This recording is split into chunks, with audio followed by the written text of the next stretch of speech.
ওর নাম নাকি সুমন্ত অধিকারী। আমি বলি ওর নাম সুমন্ত অধিকারী নয়, ওর নাম হল শুভেন্দু গাঁজাখুরি। ও অনেক কষ্টের পরে দীর্ঘদিন যাবৎ চেষ্টা করছে ক্ষমতায় যাওয়ার জন্য। আজকে সে পশ্চিমবঙ্গের ক্ষমতায় বসেছে। কাজ হবে কি?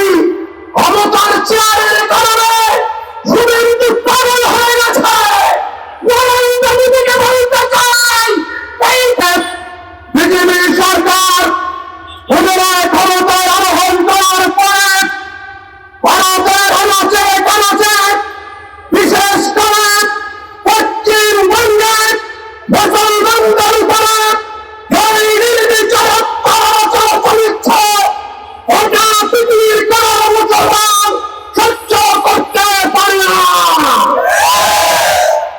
আমরা শুভেন্দুকে বলতে চাই, ওর নাম নাকি সুমন্ত অধিকারী।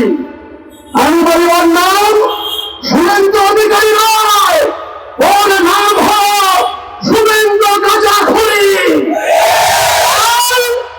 ও অনেক কষ্টের পরে দীর্ঘদিন যাবৎ চেষ্টা করছে ক্ষমতায় যাওয়ার জন্য। আজকে সে পশ্চিমবঙ্গের ক্ষমতায় বসেছে। কাজ হবে কি? ক্ষমতার চেয়ারের কারণে শুভেন্দু পাগল হয়ে গেছে। নরেন্দ্র মোদীকে বলতে চাই, এই পাগলা কুকুরকে যদি না থামাও, তোমার ভারত টুকরো টুকরো হবে, টুকরো টুকরো হবে, টুকরো টুকরো হবে। সংগ্রামী বন্ধুরা, আমরা ভুলে যাই না মাতৃমূর্তিদের কথা। মাতৃমূর্তি আক্রান্ত হয়েছিল, বাংলাদেশের মানুষ চুপচাপ বসে থাকে নাই।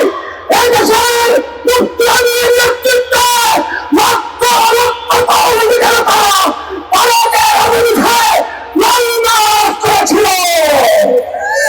আবার বলতে চাই, সময় এসেছে বেশি বাড়াবাড়ি হবে না। আবার লড়াই হবে, আবার